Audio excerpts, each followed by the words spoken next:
campanha eleitoral começou para a presidência da República ainda sem televisão. E talvez até por isso, qual que é o principal personagem desse início de campanha? Não foi Dilma Rousseff, não foi o Aécio Neves, e não foi Eduardo Campos, os três que aparecem com o maior índice de intenção de votos dos brasileiros até agora. Quem apareceu, criou fato político e pautou todo o desespero, porque até agora tudo que esse personagem fez só gerou desespero nos três principais candidatos, quem fez tudo isso até agora nesse início de campanha foi o jornal Folha de São Paulo. A Folha de São Paulo conseguiu desesperar a campanha da Dilma ao divulgar uma pesquisa da Datafolha que colocava, imagine, colocava como empate técnico um possível segundo turno na disputa de Dilma com Aécio, mas o que também os não aecistas não falaram é que o empate técnico também aparecia como possível, num possível segundo turno da disputa de Dilma Rousseff com Eduardo Campos. A campanha da reeleição da atual presidente da República se desesperou, tentou dizer que não é bem assim, que na verdade a pesquisa tinha furos metodológicos, que não tinha soma, faltava 1%. O fato é que a Folha, naqueles dias, foi o personagem mais comentado dessa campanha até aqui. Logo depois veio a história dos aeroportos. Essa é uma história que vai render. E vocês podem notar o que eu estou falando agora, e depois me digam, lá no início da campanha, já com a televisão, se eu tinha razão ou não. A história dos aeroportos talvez tenha sido o ferimento mais grave de toda a história política de Aécio Neves. Porque colocou em xeque uma série de questões que embalam a candidatura e a imagem pública do senador mineiro. A história do choque de gestão, a história de ser um homem jovem e moderno, de um Estado que sabe fazer política como ninguém nesse país, uma pessoa que tem um rigor, que tem na história do seu avô a história do país nas suas mãos e no seu sangue.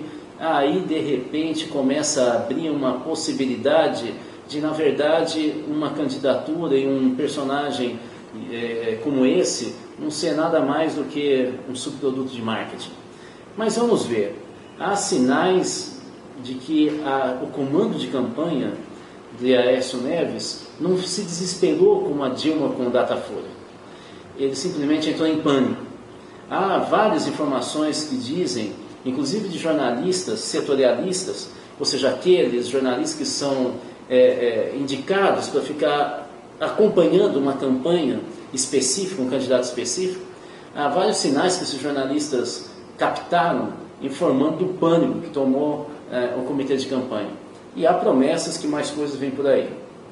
E na sequência a Folha de São Paulo publica uma matéria envolvendo a compra de apoio do PROS, ou de um candidato do PROS, ao candidato do Eduardo Campos em Pernambuco. Ou seja, a candidatura de Campos do PSB estaria se envolvendo num caso mal explicado que acabou virando manchete da Folha de São Paulo.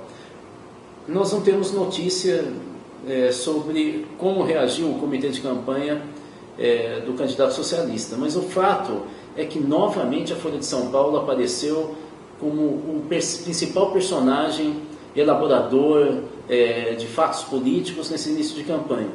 O que nos coloca algumas questões, e talvez a mais relevante até aqui se dizia que as redes sociais com certeza iriam destruir a capacidade de formação de opinião dos grandes jornais impressos.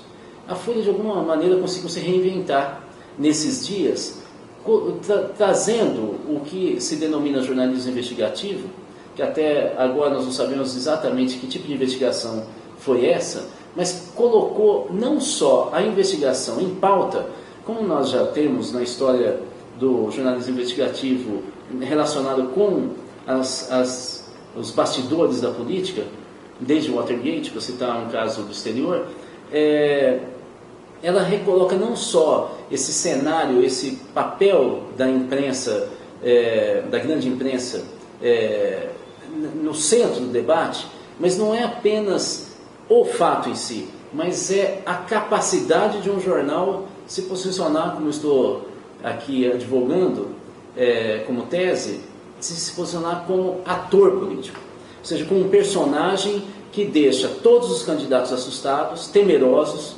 Os opositores nem conseguiram reagir muito bem ao ataque do dia que envolvia um adversário direto seu, porque obviamente já temiam que na sequência era ele que ia aparecer nas manchetes do jornal. O jornal desse jeito se recoloca não só como um jornal liberal, mas como de fato uma espécie de guardião da verdade e dos valores, vamos dizer assim, éticos da política que estão na alma do brasileiro. Ou seja, ele conseguiu se reconduzir como um jornal ao papel que em algum momento uma revista semanal brasileira conseguiu se posicionar frente às capas que geraram os maiores escândalos, inclusive o impeachment de um presidente da República Brasileira. A questão aqui que se coloca além do fato específico que eu acabei de citar, do papel do jornal e do posicionamento da Folha, o que raio está acontecendo com os partidos políticos e os comitês de campanha dos candidatos à presidência da República, nesse ano de 2014, que eles conseguem levar um baile do jornal. Por que essas campanhas que pagam a peso de ouro, técnicos, marqueteiros, redatores, pessoas que trabalham detalhes numa campanha, inteligência eleitoral, pessoas que elaboram dossiês, acompanham rádio e televisão, o que acontece com esse staff gigantesco, caríssimo, que não consegue criar um fato político nesse início de campanha? O que está ocorrendo afinal? As campanhas dos partidos perderam a estratégia? São mais temerosos e covardes que até mesmo o eleitor que diz que vai votar em branco ou nulo? O que está ocorrendo afinal com os partidos políticos, a política brasileira, que não consegue reagir e se posicionar numa ofensiva que consiga empolgar o país e o eleitor? Alguma coisa está muito de errado. Eu acho que a campanha desse ano vai ser uma campanha muito especial. Talvez vai vencer aquele que errar menos, ou então aquele que acertar pelo menos uma vez, porque dificilmente vai ter alguém que vai acertar muito, pelo que nós estamos vendo.